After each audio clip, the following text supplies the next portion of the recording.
আসসালামু আলাইকুম দর্শক, মধ্যাহ্নের সংবাদে সবাইকে আমন্ত্রণ জানাচ্ছি। আমি শারমিন আক্তার। আগামী ফেব্রুয়ারির প্রথমার্ধে অনুষ্ঠিতব্য ত্রয়োদশ জাতীয় সংসদ নির্বাচনে যেন নিচ্ছেদ্র নিরাপত্তা বজায় থাকে এবং নির্বাচন যেন শান্তিপূর্ণভাবে অনুষ্ঠিত হয়, সেই বিষয়ে সব ধরনের প্রস্তুতি নিতে তিন বাহিনীর প্রধানকে প্রয়োজনীয় নির্দেশনা দিয়েছেন প্রধান উপদেষ্টা প্রফেসর মোহাম্মদ ইউনূস। গতকাল সন্ধ্যায় রাষ্ট্রীয় অতিথি ভবন যমুনায় সেনাবাহিনী প্রধান জেনারেল ওয়াকারুজ্জামান, নৌবাহিনী প্রধান অ্যাডমিরাল মোহাম্মদ নাজমুল হাসান, বিমান বাহিনী প্রধান air chief marshal Hasan Mahmud Khan প্রধান উপদেষ্টার সঙ্গে সাক্ষাৎকালে তিনি এই নির্দেশনা দেন। এ সময় জাতীয় নিরাপত্তা উপদেষ্টা ডক্টর খলিলুর রহমান উপস্থিত ছিলেন। বৈঠকে জাতীয় নিরাপত্তার পাশাপাশি দেশের আইন শৃঙ্খলা রক্ষায় সামরিক বাহিনীর সদস্যদের কঠোর পরিশ্রমের জন্য ধন্যবাদ জানান প্রধান উপদেষ্টা। প্রফেসর ইউনূস বলেন, গত 15 মাসে সেনাবাহিনী সহ সব বাহিনীর সদস্যরা দেশের আইন শৃঙ্খলা রক্ষায় অত্যন্ত কঠোর পরিশ্রম করেছে। আসন্ন নির্বাচন যেন নিচ্ছেদ্র নিরাপত্তার চাদরে ঢাকা থাকে, সেজন্য তিন বাহিনীকে প্রয়োজনীয় নির্দেশনা দিয়েছেন তিনি। প্রধান উপদেষ্টা বলেন, ফেব্রুয়ারির প্রথমার্ধে অনুষ্ঠিতব্য নির্বাচন অবাধ, সুষ্ঠু, নিরপেক্ষ ও শান্তিপূর্ণ এবং উৎসব মুখর করতে অন্তর্বর্তীকালীন সরকার প্রতিশ্রুতিবদ্ধ। বৈঠকে নির্বাচনের জন্য সামরিক বাহিনী সব ধরনের প্রস্তুতি নেওয়ার বিষয়ে প্রধান উপদেষ্টাকে অবহিত করেন তিন বাহিনীর প্রধান। নির্বাচন ঘিরে আইন শৃঙ্খলা রক্ষায় 90,000 সেনা সদস্য, 2,500-এর বেশি নৌবাহিনীর সদস্য এবং 1,500 বিমান বাহিনীর সদস্য মোতায়েন থাকবে। প্রতিটি উপজেলায় এক কোম্পানি সেনা মোতায়েন থাকবে। বৈঠকে আগামী 21 নভেম্বর সশস্ত্র বাহিনী দিবসের আয়োজনে প্রধান উপদেষ্টাকে আমন্ত্রণ জানান তিন বাহিনীর প্রধান। সাফল্যের সাথে ক্রিয়াশীল সকল রাজনৈতিক দলের সঙ্গে বিরামহীন বৈঠক ও ঐকমত্যে পৌঁছে জুলাই জাতীয় সনদ তৈরি ও বাস্তবায়নের রূপরেখা নির্ধারণ করায় জাতীয় ঐকমত্য কমিশনের সদস্যদের অভিনন্দন জানিয়েছেন প্রধান উপদেষ্টা প্রফেসর মোহাম্মদ ইউনূস। বাংলাদেশে একটি স্থায়ী জবাবদিহিমূলক রাষ্ট্রের ভিত্তি স্থাপনের জন্য প্রয়োজনীয় কাঠামোগত সংস্কারের লক্ষ্যে প্রধান উপদেষ্টা প্রফেসর মোহাম্মদ ইউনূসকে সভাপতি করে ঐকমত্য কমিশনের যাত্রা শুরু হয় চলতি বছরের 12 ফেব্রুয়ারি, মেয়াদ শেষ হয় 31 অক্টোবর। প্রধান উপদেষ্টা বলেন, জুলাই জাতীয় সনদ আমাদের ঐতিহাসিক অর্জন। এই সনদ জাতির এক মূল্যবান দলিল, যা আগামী জাতীয় নির্বাচনের পথকে কেবল সুগমই করবে না, জাতীয় রাজনীতির ভবিষ্যৎ পথ নির্দেশক হিসেবে কাজ করবে এবং গণতন্ত্রকে সুসংহত করবে। প্রধান উপদেষ্টা আরও বলেন, জনগণ প্রত্যাশায় আছে জাতীয় জীবনে এমন কিছু পরিবর্তন দেখার জন্য যা বাংলাদেশে গণতান্ত্রিক সংস্কৃতির বিকাশ ঘটাবে, এদেশে আর কখনো কোনো স্বৈরাচারের আগমন ঘটতে দেবে না। এমন কিছু পরিবর্তন যা জাতীয় জীবনে সামগ্রিক উন্নয়ন ঘটাবে, সবার নাগরিক অধিকার ও মর্যাদা রক্ষা করবে। তিনি বলেন, সবচেয়ে আশার কথা হচ্ছে নিজেরাই এই সংস্কার প্রক্রিয়াগুলো নিয়ে কাজ করছে এবং একমত হয়েছে। বাইরের কেউ কোনো সিদ্ধান্ত চাপিয়ে দেয়নি। প্রধান উপদেষ্টা বলেন, অতীতে বিভিন্ন সময়ে বাংলাদেশে যে সমস্ত রাজনৈতিক সংলাপ হয়েছে তাতে মধ্যস্থতাকারী হিসেবে বিদেশিরা এগিয়ে এসেছে। বন্ধু রাষ্ট্রসহ জাতিসংঘের প্রতিনিধিবৃন্দ বাংলাদেশের রাজনৈতিক দলগুলোকে এক টেবিলে আনার চেষ্টা করেছেন। তিনি বলেন, তবে জুলাই গণ অভ্যুত্থান পরবর্তী সময়ে বাংলাদেশের রাজনৈতিক দলগুলো একমত হয়েছে যে নিজেদের সংকট নিজেরাই সমাধান করতে হবে। এই কারণেই সকল রাজনৈতিক দল এক কাতারে এসেছে, রাজনৈতিক বিতর্কে অংশ নিয়েছে এবং সমাধানের পথ দেখিয়েছে। প্রফেসর মোহাম্মদ ইউনূস বলেন, বিশ্ববাসীকে বাংলাদেশের রাজনৈতিক সংকট সমাধানে আমন্ত্রণ জানানোর পরিবর্তে নিজেরাই বিশ্ববাসীর দরবারে জাতীয় ঐক্য তুলে ধরেছে। প্রধান উপদেষ্টা বাংলাদেশের সকল রাজনৈতিক দলকে এবং তাদের নেতৃবৃন্দকে বিশেষভাবে ধন্যবাদ জানিয়ে বলেন, রাজনৈতিক দলের নেতারা যারা এই সনদ তৈরিতে অক্লান্ত পরিশ্রম করেছেন, অসম্ভবকে সম্ভব করেছেন, তাদের সকলকে জাতির পক্ষ থেকে কৃতজ্ঞতা জানাই। এই জুলাই সনদ সারা বিশ্বের জন্যই একটি অনন্য দৃষ্টান্ত উল্লেখ করে প্রধান উপদেষ্টা বলেন, পৃথিবীর আর কোথাও এমন কোনো ঘটনা ঘটেনি। এটা পৃথিবীর রাজনৈতিক ইতিহাসে এক উজ্জ্বল ঘটনা হয়ে থাকবে। পৃথিবীর অন্যান্য দেশও সংকটকালীন সময়ে দেশ গঠনের পদক্ষেপ হিসেবে ঐকমত্য কমিশন গঠনের কথা বিবেচনা করবে।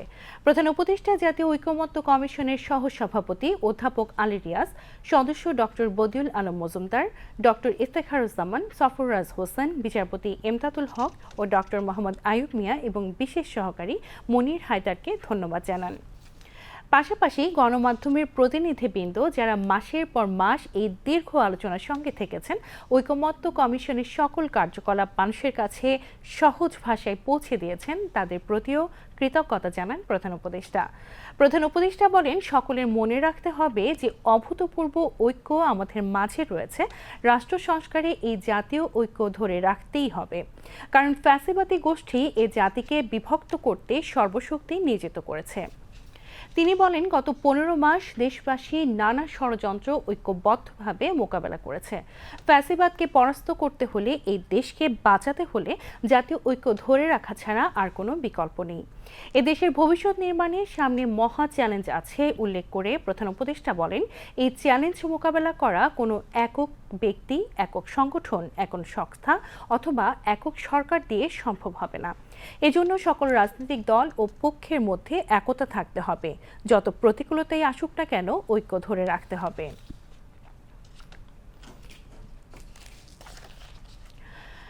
জুলাই আন্দোলনে কুষ্টিয়ায় 6 জনকে হত্যা, ষড়যন্ত্র ও উস্কানির অভিযোগে মাহবুব উল আলম হানিফ সহ 4 জনের বিরুদ্ধে মানবতা বিরোধী অপরাধের মামলায় আনুষ্ঠানিক অভিযোগ গঠন করে 25 নভেম্বর সূচনা বক্তব্য ও সাক্ষ্য শুরুর দিন ধার্য করেছেন আন্তর্জাতিক অপরাধ ট্রাইব্যুনাল। আন্তর্জাতিক অপরাধ ট্রাইব্যুনাল 2 এর চেয়ারম্যান বিচারপতি নজরুল ইসলাম চৌধুরীর নেতৃত্বাধীন 3 সদস্যের বিচারিক প্যানেল আজই আদেশ দেন। ট্রাইব্যুনালের অপর 2 সদস্য হলেন অবসরপ্রাপ্ত জেলা ও দায়রা জজ মোহাম্মদ মঞ্জুরুল বাসিত এবং জেলা ও দায়রা জজ নূর মোহাম্মদ শাহরিয়ার কবির। এর আগে গত 28 অক্টোবর মাহবুব উল আলম হানিফ সহ 4 জনের বিরুদ্ধে আনুষ্ঠানিক অভিযোগ গঠনের শুনানি শেষ করেন প্রসিকিউশন ও আসামি পক্ষের আইনজীবী। মাহবুব উল আলম ছাড়াও এই মামলার অন্য 3 আসামিদের মধ্যে রয়েছে কুষ্টিয়ার সদর উদ্দিন খান, আজগর আলী ও আতাউর রহমান আতা। আসামিদের সকলেই বর্তমানে পলাতক রয়েছে। এদিকে কুষ্টিয়ায় সংঘটিত মানবতা বিরোধী অপরাধের অপর এক মামলায় হাসানুল হক ইনুর বিরুদ্ধে 7 হত্যাকাণ্ড সহ 8 অভিযোগ গঠনের উপরও একই ট্রাইব্যুনাল আজ আদেশ দেওয়ার কথা রয়েছে। হাসানুল হক ইনুর বিরুদ্ধে জুলাই গণ অভ্যুত্থানের বিভিন্ন পর্যায়ে উস্কানি, ষড়যন্ত্র, হত্যা, আন্দোলনকারীদের উপর প্রাণঘাতী অস্ত্র প্রয়োগ ও নিপীড়নমূলক কৌশলে সমর্থন সহ মানবতা বিরোধী অপরাধের 8টি অভিযোগ আনে প্রসিকিউশন। মামলাটিতে 20 জনকে সাক্ষী করা হয়েছে, আর এই মামলার একমাত্র আসামি হাসানুল হক ইনু। এছাড়া জুলাই গণ অভ্যুত্থানে রাজধানীর চানখারপুলে 6 জনকে হত্যার ঘটনায় মানবতা বিরোধী অপরাধের মামলায় ডিএমপি সাবেক কমিশনার হাবিবুর রহমান সহ 8 আসামির বিরুদ্ধে সাক্ষ্য গ্রহণ আজ। আন্তর্জাতিক অপরাধ ট্রাইব্যুনাল 1 এর চেয়ারম্যান বিচারপতি মোহাম্মদ গোলাম মর্তুজা মজুমদারের নেতৃত্বাধীন 3 সদস্যের বিচারিক প্যানেল এই সাক্ষ্য গ্রহণ চলছে।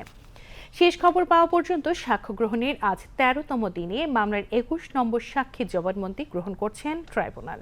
এর আগে সকালে হাসানুল হক ইনু ও চানখারপুল হত্যা মামলায় গ্রেফতার থাকা 4 জন সহ মোট 5 আসামিকে ট্রাইব্যুনালে হাজির করা হয়।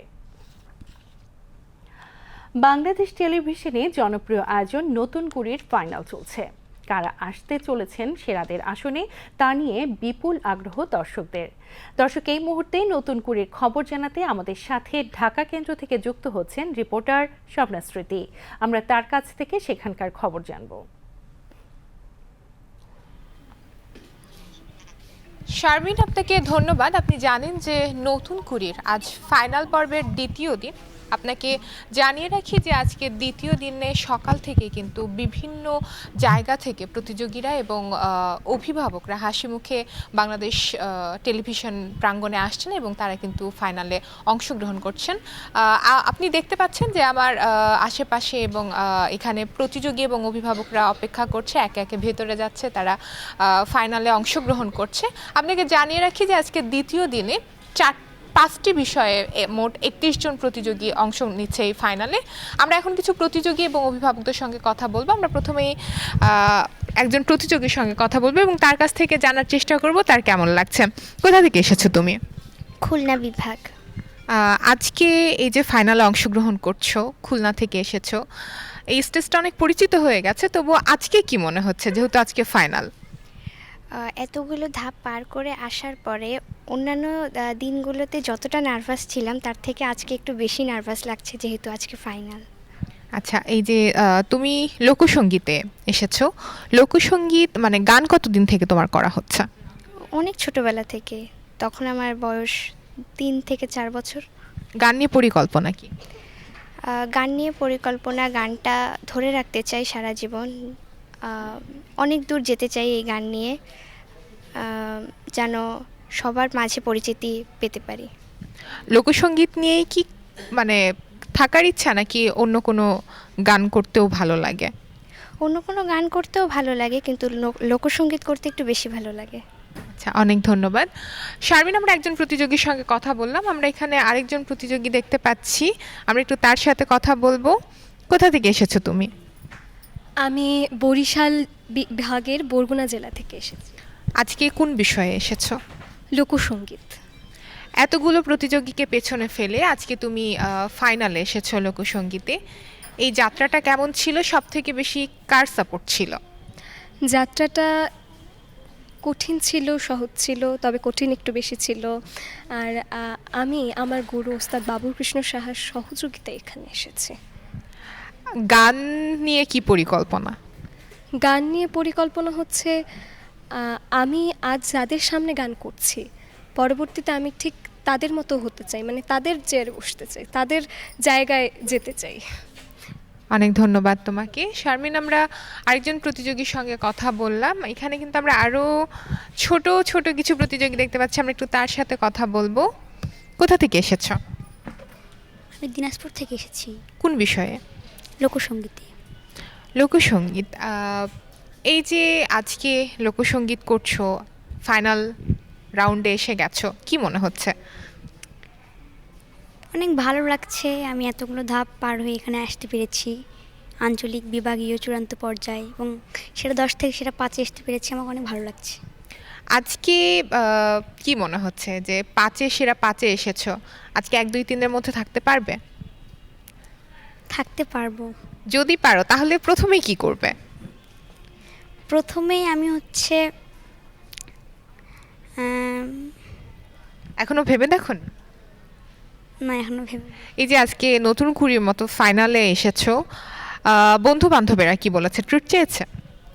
জি, কি বলেছো, ট্রিট দেওয়া হবে? বলেছে ফার্স্ট হলে ট্রিট দিতে হবে। আচ্ছা, তোমার জন্য অনেক শুভকামনা শারমিন। আমরা আরেকজন প্রতিযোগীর সঙ্গে কথা বলছিলাম, এখানে আমরা আরও মিষ্টি একটা প্রতিযোগী দেখতে পাচ্ছি, আমরা একটু তাদের সাথে কথা বলবো। নাম কি তোমার? আমার নাম তোজো মণ্ডল। কোথা থেকে এসেছো? আমি খুলনা বিভাগ থেকে এসেছি। খুলনা বিভাগ থেকে এসেছো। আচ্ছা, খুলনার সব থেকে বিখ্যাত কি? আচ্ছা, কোন বিষয়ে তুমি এসেছো আজকে ফাইনালে? আমি ফাইনালে দেশাত্মবোধক গান নিয়ে এসেছি। গান করতে কেমন লাগে? আর কি কি পারো গান ছাড়া? আমার গান করতে সবচেয়ে ভালো লাগে। আমি গান ছাড়া আরও পারি তবলা, আর্ট, আর তবলা। কে এসেছে আজকে সাথে? আমার মা বাবা দুজনেই এসেছে। আচ্ছা, অনেক ধন্যবাদ শারমিন। এতক্ষণ আমরা প্রতিযোগীদের সঙ্গে কথা বলছিলাম, এখন আমরা একটু অভিভাবকদের সঙ্গে কথা বলবো এবং জানার চেষ্টা করব ফাইনালে তাদের সন্তানকে নিয়ে আসতে পেরে তাদের কেমন লাগছে। আমাকে একটু বলবেন, আজকে ফাইনালে আপনার সন্তানকে নিয়ে এসেছেন, এতগুলো পর্ব পার করে অভিভাবক হিসেবে আপনার যাত্রাটা কেমন ছিল? আজকে এসে আপনার কেমন লাগছে? আমি একজন অভিভাবক হিসেবে আমার অনেক ভালো লাগছে যে এত দূর পর্যন্ত আমার মেয়ে আসছে সেরা 5 জনের মধ্যে। ও ফার্স্ট সেকেন্ড থার্ড হবে কি না এটা জানি না, তবে ও 5 জনের মধ্যে যা আছে এতেই আমি খুশি। আর ভবিষ্যতে যেন ও ভালো কিছু করতে পারে এই কামনায় সবসময় করি। আর নতুন কুড়িকে ধন্যবাদ জানাই যেন প্রতি বছরই এই প্রতিযোগিতার আয়োজন করে। অনেক ধন্যবাদ আপনাকে। আমরা আরেকজন প্রতিযোগী অভিভাবকের সঙ্গে কথা বলবো। কোথা থেকে এসেছেন? বরিশাল বিভাগের বরগুনা জেলা থেকে। আজকে ফাইনালে আপনার সন্তানকে নিয়ে এসেছেন, কেমন লাগছে আর কোন বিষয়ে আপনার সন্তান আজকে অংশগ্রহণ করছে? আমার আজকে ফাইনালে আসছি লোকসঙ্গীত বিভাগে। আর কোন বিষয় আচ্ছা, আজকে আজকে কেমন লাগছে ফাইনালে আসতে পেরে আপনার সন্তানকে? টেনশন হচ্ছে অনেক, যে 5 জনের ভিতরে আল্লাহর রহমতে এখানে আসতে পেরেছি। তারপরে সামনে কি হবে এটার একটা টেনশন আছে, ভিতরে কি হচ্ছে অনেক সময় নিচ্ছে তারা। এই মানে এই সময়টাকে ওরা টেনশনের ভিতরে আছে, বাইরে যারা আছে এটা নিয়ে ও একটু টেনশন হচ্ছে। আবার এইখানে এসির ভিতরে আছে একটু, তার জন্য ঠান্ডা ঠান্ডা লাগছে এই। আচ্ছা, ধন্যবাদ আপনাকে। শারমিন, আমরা এতক্ষণ প্রতিযোগী এবং অভিভাবকদের সঙ্গে কথা বলছিলাম এবং তারা কিন্তু প্রত্যেকে অনেক বেশি আনন্দিত, কারণ নতুন কুড়ির মতো প্ল্যাটফর্মে আজকে তারা ফাইনালে অংশগ্রহণ করছে। আপনাকে জানিয়ে রাখি যে এই ফাইনাল পর্ব চলবে 4 নভেম্বর পর্যন্ত এবং আজকে কিন্তু দ্বিতীয় দিন ছিল। প্রতিযোগীরা অত্যন্ত গর্বিত এবং আনন্দিত এবং তারা স্বপ্ন দেখছে যে এখান থেকেই তাদের যে স্বপ্নের পথ চলা সেটা শুরু হবে। শারমিন, এই ছিল আমার কাছে নতুন কুড়ির ফাইনাল পর্বের সর্বশেষ তথ্য। ধন্যবাদ। ধন্যবাদ স্মৃতি। দেশবাসী বিপুল উৎসাহে অপেক্ষায় আছেন কে হচ্ছেন সেরাদের সেরা। দর্শক, নতুন কুড়ির ফাইনাল পর্ব চলছে এবং ঢাকা কেন্দ্র থেকে সরাসরি যুক্ত ছিলেন আমাদের সহকর্মী শবনাজ মুস্তার স্মৃতি। টানা 9 মাস নিষেধাজ্ঞা থাকার পর গতকাল থেকে পর্যটকদের জন্য সেন্ট মার্টিন ভ্রমণ শুরু হয়েছে। যদিও নভেম্বরে পর্যটকরা রাত্রি যাপন করতে পারবেন না, অর্থাৎ দিনে গিয়েই দিনে ফিরতে হবে। এক্ষেত্রে পর্যটকদের 12টি সরকারি নির্দেশনা মেনে চলতে হবে। ট্যুরিজম বোর্ডের স্বীকৃত ওয়েব পোর্টালের মাধ্যমে অনলাইনে টিকিট কিনে পর্যটকদের সেন্ট মার্টিন যেতে হবে। রাতে সৈকতে আলো জ্বালানো, শব্দ সৃষ্টি বা বারবিকিউ পার্টি করা যাবে না। রিপোর্ট খালিদ হাসানের। বঙ্গোপসাগরের বুকে 8 বর্গ কিলোমিটার আয়তনের প্রবাল সমৃদ্ধ দ্বীপ সেন্ট মার্টিন। 13 কিলোমিটারের নাফ নদী ও 21 কিলোমিটারের বঙ্গোপসাগর পাড়ি দিয়ে সেন্ট মার্টিন যেতে হয় ভ্রমণ পিপাসুদের। তবে জীববৈচিত্র্য রক্ষাসহ বিভিন্ন কারণে দীর্ঘ সময় বন্ধ থাকে সেন্ট মার্টিনে পর্যটক ভ্রমণ। সেন্ট মার্টিন দ্বীপের জীববৈচিত্র্য ও জলবায়ু পরিবর্তনের প্রভাব মোকাবেলায় অভিযোজন প্রকল্প নামে 3 বছর মেয়াদী একটি প্রকল্প বাস্তবায়ন করছে পরিবেশ অধিদপ্তর। এই প্রকল্পের আওতায় পর্যটক নিয়ন্ত্রণ, পরিবেশ সংরক্ষণ ও সুরক্ষা, কাসিমের ডিম পাড়ার পরিবেশ সৃষ্টি, কেয়াবন সিজন সহ বিভিন্ন উদ্যোগ বাস্তবায়ন করা হচ্ছে। দীর্ঘ নিষেধাজ্ঞার পর শনিবার থেকে পর্যটকদের জন্য খুলে দেওয়া হয়েছে সেন্ট মার্টিন যাত্রা। তবে নভেম্বর মাসে জুড়ে পর্যটকরা সেন্ট মার্টিনে রাত্রি যাপন করতে পারবেন না, অর্থাৎ দিনে গিয়ে দিনেই ফিরে আসতে হবে। যদিও আগামী ডিসেম্বর ও জানুয়ারি মাসে 2 রাত রাত্রি যাপনের সুযোগ থাকবে পর্যটকদের। ইতোমধ্যে এমভি কর্ণফুলী ও এমভি 12 আউলিয়া নামে 2টি জাহাজকে কক্সবাজার সেন্ট মার্টিন রুটে চলাচলের অনুমতি দেওয়া হয়েছে। 2 জাহাজে দৈনিক যেতে পারবেন 2000 পর্যটক। সরকারি প্রজ্ঞাপন অনুযায়ী সেন্ট মার্টিন ভ্রমণে পর্যটক ও ট্যুর অপারেটর সংশ্লিষ্টদের সরকারের 12 নির্দেশনা মেনে চলতে হবে। বিআইডব্লিউটিএ এবং পরিবেশ, বন ও জলবায়ু পরিবর্তন মন্ত্রণালয়ের অনুমোদন ছাড়া সেন্ট মার্টিন দ্বীপে কোনো নৌযান চলাচল করতে পারবে না। পর্যটকদের অবশ্যই বাংলাদেশ ট্যুরিজম বোর্ডের স্বীকৃত ওয়েব পোর্টালের মাধ্যমে অনলাইনে টিকিট কিনতে হবে। প্রতিটি টিকিটে ট্রাভেল পাস এবং কিউআর কোড সংযুক্ত থাকতে হবে।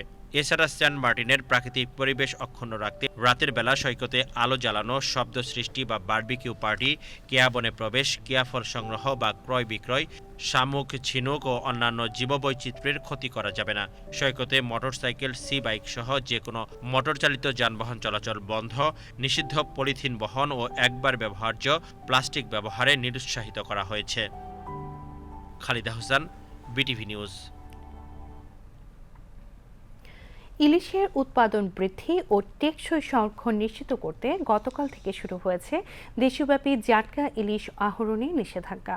আগামী বছর 30 জুন পর্যন্ত এই 8 মাস মেয়াদী নিষেধাজ্ঞা চলবে। মৎস্য ও প্রাণী সম্পদ মন্ত্রণালয়ের তত্ত্বাবধানে এবং মৎস্য অধিদপ্তরের বাস্তবায়নে এই নিষেধাজ্ঞার আওতায় 25 সেন্টিমিটারের ছোট ইলিশ আহরণ, পরিবহন, বাজারজাতকরণ, ক্রয় বিক্রয় ও মজুত সম্পূর্ণ নিষিদ্ধ থাকবে। গত 4 থেকে 25 অক্টোবর পর্যন্ত ইলিশের প্রধান প্রজনন মৌসুমে প্রজননক্ষম ইলিশ রক্ষায় ইলিশ সংরক্ষণ অভিযান 2025 বাস্তবায়ন করা হয়। ওই সময়ে ডিমওয়ালা ইলিশ থেকে নিঃসৃত ডিমের পরিপুষ্টনের মাধ্যমে উৎপাদিত পোনা বর্তমানে উপকূলীয় নদ, নদী ও মোহনাসমূহে বিচরণ করছে। এসব পোনা নিরাপদে বেড়ে উঠলেই ভবিষ্যতে দেশের ইলিশ উৎপাদন আরও বাড়বে। মৎস্য সুরক্ষা ও সংরক্ষণ অধ্যাদেশ 2025 এবং মৎস্য সুরক্ষা ও সংরক্ষণ বিধিমালা 1985 অনুযায়ী এই নিষেধাজ্ঞা লঙ্ঘন করলে অনধিক 2 বছরের সশ্রম কারাদণ্ড অথবা অনধিক 5 লক্ষ টাকা পর্যন্ত অর্থদণ্ড কিংবা উভয় দণ্ডে দণ্ডিত হওয়ার বিধান রয়েছে। মৎস্য অধিদপ্তর সারা দেশে জেলা ও উপজেলা প্রশাসন, নৌবাহিনী, কোস্টগার্ড, নৌ পুলিশ, র্যাব ও স্থানীয় আইন শৃঙ্খলা রক্ষাকারী সংস্থার সহযোগিতায় কঠোরভাবে এই নিষেধাজ্ঞা বাস্তবায়ন করবে। বিএনপির মহাসচিব মির্জা ফখরুল ইসলাম আলমগীর বলেছেন, শেখ হাসিনা ভারতে বসে এখনও দেশবিরোধী ষড়যন্ত্র করছে। হাসিনাকে ফিরিয়ে দিতে ভারতের প্রতি আহ্বান জানান তিনি। সবসময় বাংলাদেশের বিরোধিতা না করতে এবং এদেশের মানুষের ভাষা বুঝতেও ভারতের প্রতি আহ্বান জানান মির্জা ফখরুল। গতকাল জাতীয় প্রেস ক্লাব মিলনায়তনে বাংলাদেশ জাতীয়তাবাদী মুক্তিযোদ্ধা দল ও মুক্তিযুদ্ধ প্রজন্ম দল আয়োজিত মুক্তিযোদ্ধা সমাবেশে একথা বলেন তিনি। মুক্তিযোদ্ধা দল সভাপতি ইশতিয়াক আজিজ উলফাতের সভাপতিত্বে অনুষ্ঠানে অন্যান্যের মধ্যে বিএনপির স্থায়ী কমিটির সদস্য মেজর অবসরপ্রাপ্ত হাফিজ উদ্দিন আহমদ, বিএনপি চেয়ারপারসনের উপদেষ্টা আব্দুস সালাম ও মোয়াজ্জেম হোসেন আলাল বক্তব্য রাখেন। মির্জা ফখরুল ইসলাম আলমগীর বলেন, 24-এর গণঅভ্যুত্থানের পর বিএনপি প্রথম নির্বাচনের দাবি জানিয়েছিল। বিএনপি সবসময় নির্বাচনমুখী দল। তিনি বলেন, জনগণ এদেশে একটি নির্বাচিত সরকার দেখতে চায়। একবারে চলতেও তিনি অনুশোচনা করতে প্রকাশ করেনি। তাকে সাংবাদিকরা জিজ্ঞেস করেছিল, তুমি কি অ্যাপোলজি চাইবে, মাপ চাইবে জন্য তোমার কর্মকর্তাদের জন্য? তুমি না, আমরা অ্যাপোলজি চাইব। সেই মহিলা, সেই ব্যক্তি আজকে অভ্যুত্থান চালাচ্ছে ভারতে বসে।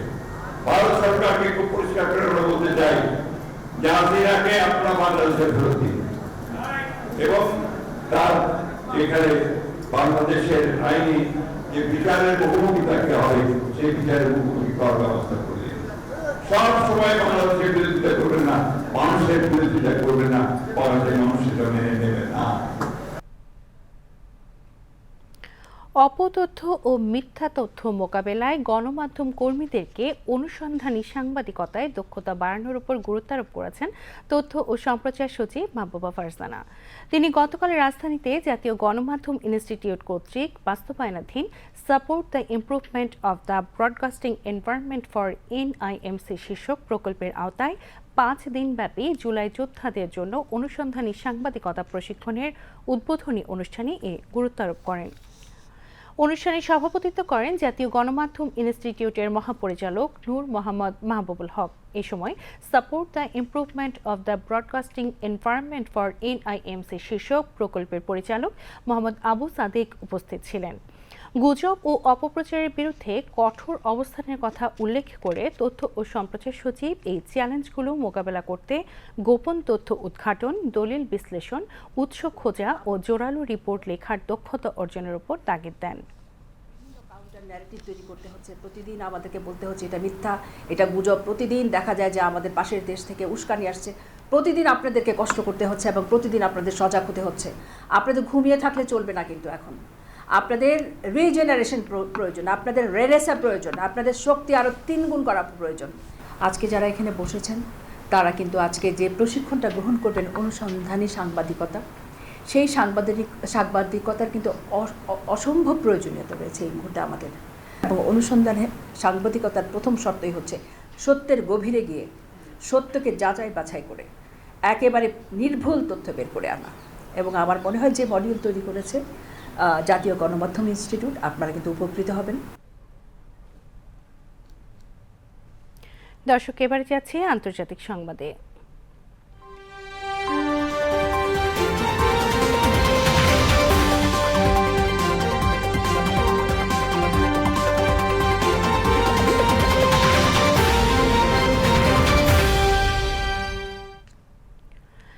আফ্রিকার দেশ নাইজেরিয়াতে সামরিক অভিযান চালানোর প্রস্তুতি নিতে সামরিক বাহিনীতে নির্দেশ দিয়েছেন মার্কিন প্রেসিডেন্ট ডোনাল্ড ট্রাম্প। তার অভিযোগ, দেশটিতে খ্রিস্টানদের বিরুদ্ধে হত্যাযজ্ঞ চলছে। শনিবার এক সামাজিক যোগাযোগ মাধ্যমে পোস্টে ট্রাম্প বলেছেন, যদি নাইজেরিয়া সরকার খ্রিস্টান হত্যা চলতে দেয় তাহলে ব্যবস্থা নিতে মার্কিন প্রতিরক্ষা দপ্তরকে নির্দেশ দিয়েছেন তিনি। প্রতিরক্ষা দপ্তরকে সম্প্রতি যুদ্ধ মন্ত্রণালয় নামে নামকরণ করেছেন ট্রাম্প। এই হুমকির প্রতি নাইজেরিয়া সরকার তাৎক্ষণিকভাবে কোনো প্রতিক্রিয়া জানায়নি। সাম্প্রতিক মাসগুলোতে যুক্তরাষ্ট্রের ডানপন্থী আইন প্রণেতা ও অন্যান্য প্রভাবশালী ব্যক্তিত্বরা দাবি করেছেন যে নাইজেরিয়ায় সহিংসতা একটি খ্রিস্টান গণহত্যা চালানোর অংশ। মানবাধিকার সংস্থাগুলো নাইজেরিয়া সরকারকে দেশের অস্থিরতা সামাল দিতে আরও সক্রিয় হওয়ার আহ্বান জানিয়েছেন, যেখানে বোকো হারাম সহ বিভিন্ন সশস্ত্র গোষ্ঠীর হামলায় বহু মানুষ নিহত হয়েছে। তবে বিশেষজ্ঞরা বলেন খ্রিস্টান গণহত্যার দাবি মিথ্যা। ট্রাম্পের হুমকির কয়েক ঘন্টা আগে নাইজেরিয়ার প্রেসিডেন্ট বোলা আহমেদ তিনুবু এক বিবৃতিতে বলেন তার সরকার বিশ্বাস ও অঞ্চলের ভিন্নতার তোয়াক্কা না করে সব নাগরিকের নিরাপত্তা নিশ্চিতের চ্যালেঞ্জ মোকাবেলা করছে। খ্রিস্টানদের বিরুদ্ধে গণহত্যার সমালোচনা করে ট্রাম্প তার সামাজিক মাধ্যম পোস্টে লিখেছেন, যুক্তরাষ্ট্র অবিলম্বে নাইজেরিয়ায় সব ধরনের সাহায্য বন্ধ করবে।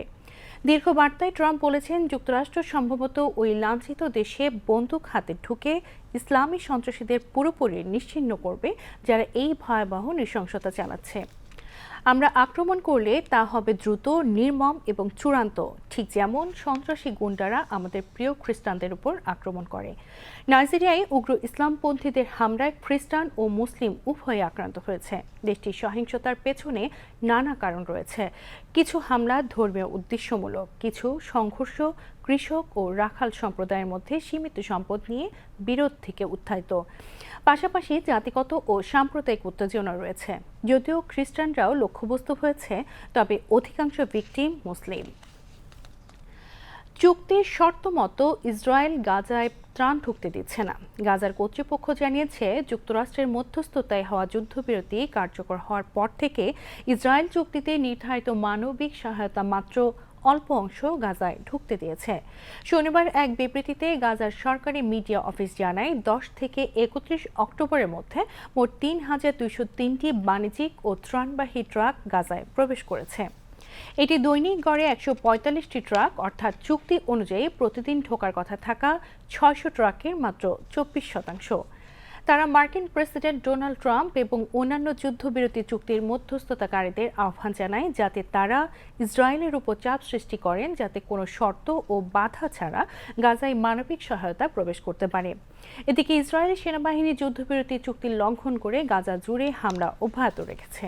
শনিবার ইসরায়েলি যুদ্ধবিমান, কামান ও ট্যাঙ্ক দক্ষিণাঞ্চলীয় খান ইউনিসের আশেপাশের এলাকায় গোলাবর্ষণ করে। সেনাবাহিনী উত্তর গাজায় জাবালিয়া শরণার্থী শিবিরের পূর্বাঞ্চলে বসতবাড়ি ধ্বংস করে। গাজার স্বাস্থ্য মন্ত্রণালয়ের তথ্য মতে, যুদ্ধবিরতি কার্যকর হওয়ার পর থেকে ইসরায়েলি হামলায় অন্তত 222 ফিলিস্তিনি নিহত এবং 594 জন আহত হয়েছে। দর্শক, এবারে যাচ্ছি খেলার খবরে।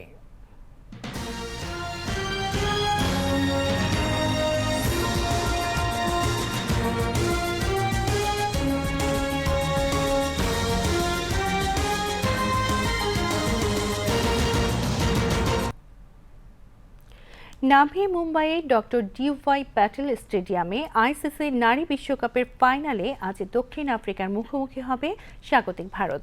শিরোপা নির্ধারণী ম্যাচটি শুরু হবে সময় বিকেল 3:30। নারী বিশ্বকাপ এবার পাচ্ছে একটি নতুন চ্যাম্পিয়ন, কারণ ভারত ও দক্ষিণ আফ্রিকা কেউই এখন পর্যন্ত নারী বিশ্বকাপে শিরোপা জেতেনি। প্রোটিয়াদের এটি ফাইনালে প্রথম উপস্থিতি। আর 2005 এবং 17 সালের আসরে রানার্স আপ হওয়ার পর ভারত খেলছে তাদের তৃতীয় ফাইনাল। উভয় দলই দুরন্ত জয়ে ফাইনালে টিকিট অর্জন করেছে। সেমিফাইনালে রেকর্ড ভাঙার রান তাড়া করে ভারত 5 উইকেটে অস্ট্রেলিয়াকে হারিয়ে দেয়। অন্যদিকে দক্ষিণ আফ্রিকা ইংল্যান্ডকে 125 রানে পরাজিত করে শিরোপা লড়াইয়ের মঞ্চে তাদের স্থান নিশ্চিত করে। মহিলাদের বিশ্বকাপের বিজয়ী প্রাইজ মানি পাবে $4.48 মিলিয়ন মার্কিন ডলার। রানার্স আপরা $2.24 মিলিয়ন মার্কিন ডলার পাবে।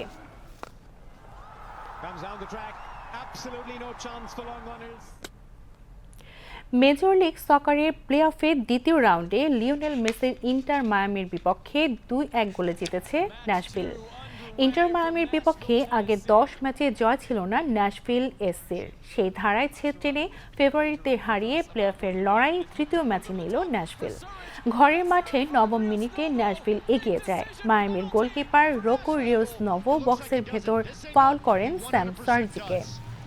পেনাল্টি কাজে লাগাতে ভুল করেনি সারিজ। প্রথমার্ধের শেষ দিকে কর্নার থেকে শ্রেষ্ঠ জটলার মধ্যে থেকে বল জালে পাঠান জশ পাওয়ার। খেলার 90 মিনিটে রড্রিগো ডি পলের কাছ থেকে বল পেয়ে গোল করেন মায়ামি অধিনায়ক মেসি। যোগ করার সময় 6 মিনিটেও চেষ্টা করলেন মেসি, কিন্তু শেষ রক্ষা হয়নি ইন্টার মায়ামির।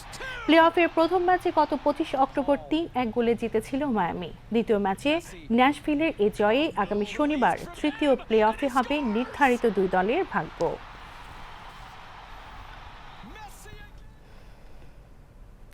দর্শক, এই ছিল এই মুহূর্তে সর্বশেষ সংবাদ। সাথে থাকার জন্য ধন্যবাদ। পরবর্তী সংবাদ দেখার আমন্ত্রণ জানিয়ে এখানেই শেষ করছি। আল্লাহ হাফেজ।